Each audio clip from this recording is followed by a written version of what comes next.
Hello everyone, welcome to laws forum.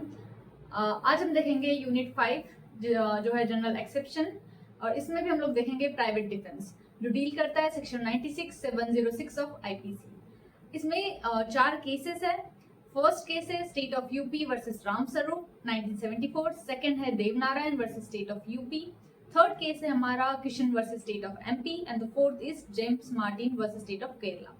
तो आज हम लोग वन बाय वन करके केस देखेंगे। तो सबसे पहला केस है हमारा state of UP versus Ramswaroop. Okay, so start करते हैं case state of UP versus Ramswaroop. ये हमारे केस मेट का फर्स्ट केस है। तो फैक्ट इस केस के ये होते हैं कि सब्जी मंडी होती है, ये सुबह 7 बजे का समय है। मैं टाइम इसीलिए बता रही हूँ क्योंकि कुछ ना कुछ फैक्ट्स ऐसे होते हैं जो कि कुछ की फैक्ट्स होते हैं, राइट। तो उसके थ्रू आपको जो सर्कमस्टेंशियल एविडेंस होता है तो वो हेल्पफुल होता है केस को आगे और फर्दर स्टडी करने में। तो सुबह 7 बजे का टाइम था, ठीक है, सब्जी मंडी जो दैट इज लोकेशन। और अब यहाँ पे क्या हुआ कि गंगाराम जो होता है वो जाता है मार्केट, ठीक है। इस केस को ना आप मेलन केस करके, जो वाटरमेलन होता है वैसे भी याद रख सकते हैं। रामस्वरूप कौन सा केस? Melon case. ओके, तो गंगाराम क्या करता है, मार्केट जाता है मेलन खरीदने के लिए। अब वहां पे बैठे होते हैं मुनीम जी और वो मना कर देते हैं कि मैं तुम्हें नहीं दूंगा करके। ओके, तो अब गंगाराम को ये इंसल्टिंग फील होता है। अब इस बात पे क्या होता है, दोनों के बीच में एक हीटेड आर्ग्यूमेंट होते हैं।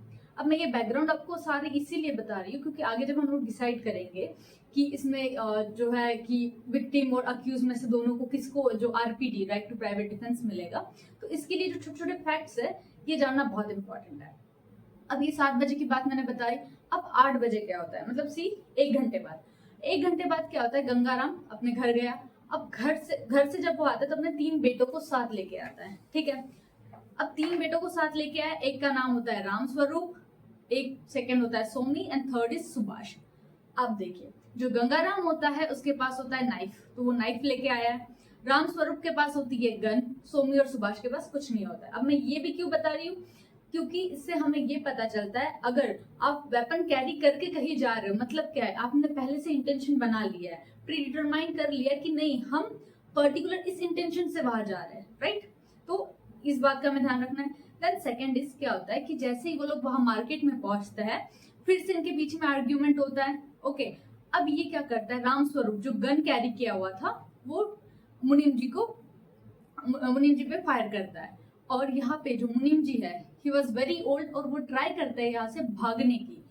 अब मैं ये आपको ये इसलिए बता रही हूँ कि वो भागने की कोशिश करते हैं क्योंकि यहाँ पे अगर कोई डिसीज है, अगर वो भागने की कोशिश कर रहा फिर भी आप उस पर लेट से फायर कर रहे, तो ये क्या बताता है, ये क्या आरपीडी में आएगा? प्राइवेट डिफेंस हुआ ये आपका कि आप क्या कर रहे हो ये। तो उसके बाद मुनीम जी की डेथ हो गई। देन अब जब ये केस कोर्ट में जाता है तो सेशन कोर्ट यहाँ पे क्या रीजनिंग देता है, सेशन कोर्ट कहता है कि जो रामस्वरूप है he will be convicted for section 302। Section 302 क्या कहता है, सेक्शन 302 ऑफ आईपीसी, और बीएनएस में कौन सा होगा वो 103 क्लॉज 1 ऑफ बीएनएस। ये रामस्वरूप के बारे में हमने देखा। अब गंगाराम के हाथ में क्या था, नाइफ था, ही वाज कैरिंग नाइफ। अब इसके लिए सुप्रीम कोर्ट सेशन कोर्ट ने यहाँ पे कहा कि गंगाराम जो होगा वो कन्विक्ट होगा 302 रेड विथ 34, ठीक है। अब 34 जो है वो बन गया है सेक्शन 3 क्लॉज 5। ओके, और सोमी और सुभाष ये दो, इन्हें एक्विटल मिलता है। ये सेशन कोर्ट में हो गया। अब जब ये हाई कोर्ट में जाता है ये केस, तो हाई कोर्ट क्या करता है, एक्विट कर देता है रामस्वरूप को भी और गंगाराम को, दोनों को। ओके, अब फिर स्पेशल लीव से आर्टिकल 136 स्पेशल लीव से हाई कोर्ट से हो गए सुप्रीम कोर्ट में। अब यहाँ पे सुप्रीम कोर्ट क्या करता है, गंगाराम को तो एक्विट कर देता है मर्डर का जो चार्ज लगा था गंगाराम पे, उससे एक्विटल मिल जाता है गंगाराम को। लेकिन जो रामस्वरूप था, ठीक है, रामस्वरूप जो है यहाँ पे वो कन्विक्ट होता है मर्डर के लिए and he will get the punishment for death. जो उसकी जो डेथ की पनिशमेंट थी वो लाइफ इम्प्रिजनमेंट में कन्वर्ट हुई यहाँ पे। ओके, अब हम देखेंगे कि कोर्ट के पास इशू क्या क्या आया इस केस में। जब इस केस को जब सुप्रीम कोर्ट डील कर रहा था तो कौन से इशू थे जो कोर्ट के सामने आए। तो पहला इशू ये था, had the Ramswaroop caused the death of मुनीम जी in the exercise of RPD, that is right to private defense। तो क्या रामस्वरूप ने जो डेथ कॉज करी है मुनीम जी की, क्या वो राइट टू प्राइवेट डिफेंस में है? मैंने आपको लास्ट वीडियो में बताया था राइट टू प्राइवेट डिफेंस क्या होता है। लेट्स से मैं यहाँ बैठी हूँ, अगर कोई आके, अभी all of a sudden attack करता है मुझ पे, तो मेरे पास कुछ राइट्स है बॉडी को लेके, प्रॉपर्टीज को लेके। ओके, तो मैं अपना right to private defence use कर सकती हूँ, लेकिन यहाँ पे क्या था, मुनीम जी भाग रहे थे और भागते हुए इंसान पे गोली चलाना is not under the RPD, right to private defence. तो ये आंसर क्या होगा हमारा, no. Then the second issue was, had the RPD right exceeded, क्या जो राइट टू प्राइवेट डिफेंस का जो राइट था क्या उन्होंने एक्सीड किया। तो यहाँ पे बेसिक क्वेश्चन क्या है, अगर कोई चीज राइट टू प्राइवेट डिफेंस में ही नहीं आती तो फिर उसका एक्सीड होना या ना होना क्या वो मैटर करेगा, नहीं, बिल्कुल भी नहीं।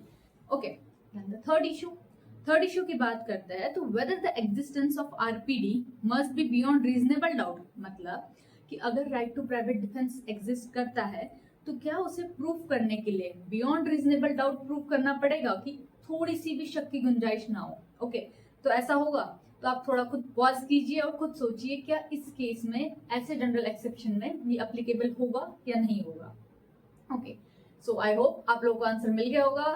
थोड़ा ब्रेनस्टॉर्मिंग करने के बाद तो आंसर होगा नो। क्यों, बियॉन्ड रीजनेबल डाउट प्रूव करना यहाँ पे जरूरत नहीं होता है, यहाँ पे जस्ट जो प्रीपॉन्डरेंस ऑफ पॉसिबिलिटीज होती है, प्रीपॉन्डरेंस ऑफ प्रोबेबिलिटी, ये हमने और किस चीज में देखा है, रिकॉल करना, मैंने इसके पहले भी आपको ये बताया है कि कुछ कुछ ऐसे केसेस होते हैं जिसमें प्रीपॉन्डरेंस ऑफ प्रोबेबिलिटी जो है वो सफिशिएंट होती है। ठीक है, रिकॉल करिए और कमेंट सेक्शन में लिखिए।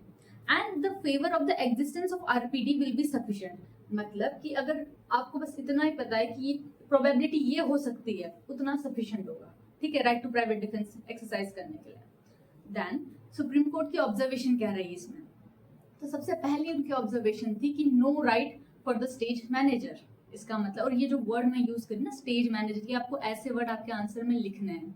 ठीक है, इसी से मार्क्स मिलते हैं। और प्रॉपर अगर आपको ऐसे कुछ टर्म्स आपने याद किया है ना, तो आपको प्रॉपर ऐसे बॉक्स वॉक्स में बना के लिखना है। तो सुप्रीम कोर्ट ने यहाँ पे क्या बोला है कि अगर आप प्राइवेट डिफेंस यूज करते हो तो it should be use for the defence purpose. मतलब मैंने फिर से एग्जांपल दूंगी, कोई अटैक कर रहा है मुझ पे तो वो डिफेंस के लिए होना चाहिए। ऐसा नहीं है कि मैं खुद ही एग्रेसर हूँ, मैंने उसे प्रोवोक किया और मैं खुद ही अब बोल रही हूँ कि भाई मुझे तो राइट टू प्राइवेट डिफेंस चाहिए, तो ऐसा होगा क्या, नहीं होगा। तो ये सिर्फ डिफेंसिव पर्पस के लिए होना चाहिए, रेट्रीब्यूशन के लिए नहीं।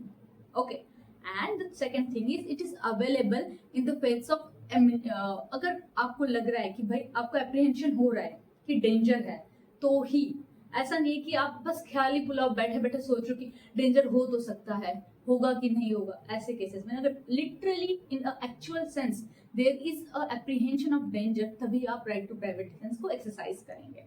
ओके, अब यहाँ पे जो है ना, आपको इसको शील्ड की तरह यूज, मतलब आप इसको शील्ड की तरह यूज नहीं कर सकते। अगर लेट्स से मैं एग्रेसर हूँ, ठीक है, और मेरा जो एक्ट है एग्रेशन का, उसको छुपाने के लिए मैं राइट टू प्राइवेट डिफेंस को लेके आ रही हूँ कोर्ट के सामने जी कि नहीं, मुझे तो, मैंने भले ही मैं गुस्से में किया मैंने, लेकिन मैं यहाँ पे ये बोल दूंगी नहीं मैंने तो प्राइवेट डिफेंस में किया, तो ये जस्टिसेबल नहीं होगा। Then the second thing, burden of proof. Burden of proof जो प्रोसिक्यूशन पे होता है ये हमें पता है।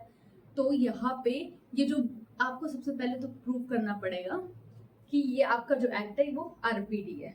ठीक है, ये प्रूव करने के बाद ही फिर डिसाइड होगा कि ये जो है अगर आपको एक्सेप्शन मिलेगा या नहीं मिलेगा, राइट।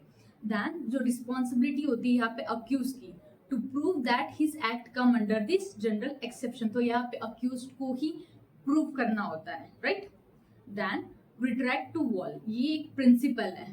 ठीक है, तो जब भी हम लोग right to private defence RPD की बात करेंगे तो हमेशा कुछ कुछ चीजें आपको याद रखनी है। इसके पहले जैसे मैंने आपको यहाँ पे ऊपर बताया था क्या, स्टेज मैनेजर, ओके, कुछ कीवर्ड्स होते हैं, राइट, तो उसी से आपका आंसर भी इनहेंस होता है। स्टेज मैनेजर हो गया। देन सेकंड, अभी जिसकी मैं बात करती हूँ, रिट्रैक्ट टू वॉल, इसका मतलब ये जो है ना, ब्लैक स्टोन ने अपनी जजमेंट में एक बार इसे एक्सप्लेन किया था इस प्रिंसिपल को कि रिट्रैक्ट टू वॉल होता क्या है। एक्चुअली इसमें रिट्रैक्ट टू वॉल का मतलब होता है कि दोज इन फॉल्ट, मतलब जिसकी गलती है, ठीक है, तो अगर उसे लग रहा है कि लेट्स से अगर गलती मेरी है, मैं अग्रेसर हूँ, और अगर सामने वाले को बहुत ज्यादा चोट आई है तो मुझे उस टाइम पे रिट्रैक्ट कर जाना चाहिए। ऐसा नहीं है कि मैं एक्सिट कर रही हूँ प्राइवेट डिफेंस। लेट्स से मैं यहाँ बैठी हूँ, कोई आके मुझ पे सडन अटैक कर रहा है, फिर मैं भी अपना राइट टू प्राइवेट डिफेंस जो है एक्सरसाइज कर रही हूँ, लेकिन अगर मुझे लग रहा है कि अगर वो लेट्स से गिर गया है या अब I am in a safe condition, फिर भी मैं अटैक कर रही हूँ, तो that should not be valid, right. मैंने क्या करना चाहिए, रिट्रैक्ट करना चाहिए, रिट्रीट करना चाहिए। Okay, that is the retreat to wall theory.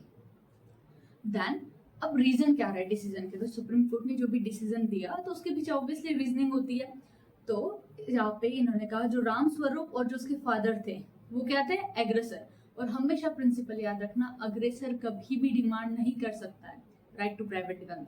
Once aggressor always aggressor, ठीक है, ये प्रिंसिपल फॉलो होता है।